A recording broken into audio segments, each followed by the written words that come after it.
August 24. యెహోవా ఈ ఆజ్ఞ ఇచ్చుచున్నాడు, ఏడువక ఊరకనుము, కన్నీళ్లు విడుచుట మానుము. నీ క్రియ సఫలమై జనులు శత్రువుని దేశంలో నుండి తిరిగి వచ్చెదరు. ఇదే యెహోవా వాక్కు. ఇర్మియా 31:16. స్టీఫెన్ మిషనరీ క్షేత్రంలో పెరిగాడు. అతను చిన్న వయసులోనే క్రీస్తుపై విశ్వాసాన్ని ప్రకటించాడు మరియు అనేక మందిని ప్రభు వైపు నడిపించడానికి సాధనంగా ఉన్నాడు. అతను కళాశాలకు హాజరు కావడానికి మొదట అమెరికాకు తిరిగి వచ్చినప్పుడు అతను మంచి సాక్ష్యాన్ని కొనసాగించాడు. కానీ ఆ తర్వాత అతడు దారి తప్పడం ప్రారంభించాడు. చల్లదనం ప్రవేశించింది. అతడు పాపంతో రాజీ పడ్డాడు. కొద్ది కొద్దిగా తూర్పు మతాల్లో ఆసక్తి చూపడం ప్రారంభించాడు. అతని తల్లిదండ్రులు సెలవులపై ఇంటికి వచ్చినప్పుడు వారు గుండెలు పగిలినంత బాధపడ్డారు. వారు వేడుకున్నారు, నచ్చజెప్పారు మరియు బతిమాలారు. కానీ అతడు మొండిగా ఉన్నాడు.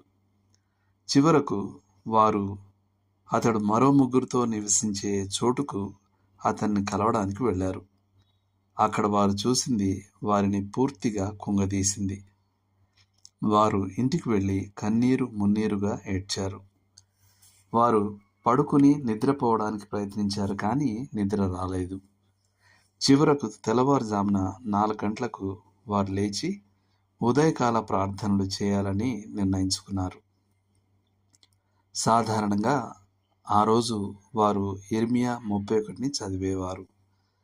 కానీ భర్త ఇర్మియా వద్దు అని అన్నాడు. ఏడుస్తున్న ప్రవక్త వారికి ఎటువంటి ఓదార్పును ఇవ్వడని భావించారు. కానీ ప్రభువు ఆ ఆలోచనను త్రోసివేశాడు మరియు వారు ఇర్మియా 31 తిరిగి చదివారు. వారు 16వ వచనానికి చేరుకున్నప్పుడు వారు ఇలా చదివారు: యెహోవా ఈ ఆజ్ఞ ఇచ్చుచున్నాడు, ఏడువక ఊరకొనుము, కన్నీళ్లు విడుచుట మానుము. నీ క్రియ సఫలమై జనులు శత్రువుని దేశంలో నుండి తిరిగి వచ్చెదరు. ఇదే యెహోవా వాక్కు. నేడు వేలాది మంది క్రైస్తవ తల్లిదండ్రులు తిరుగుబాటు చేసిన కుమారులు మరియు కుమార్తెల గురించి విలపిస్తూ గుండెలు పగిలి ఉన్నారు. వారు ప్రార్థించినప్పుడు ఆకాశం ఇత్తడిలా అనిపిస్తుంది.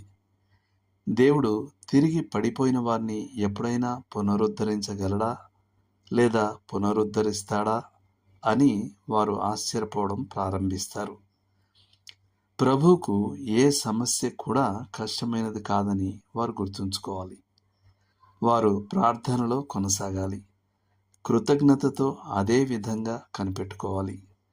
వారు దేవుని వాక్యం యొక్క వాగ్దానాలను బట్టి వేడుకోవాలి.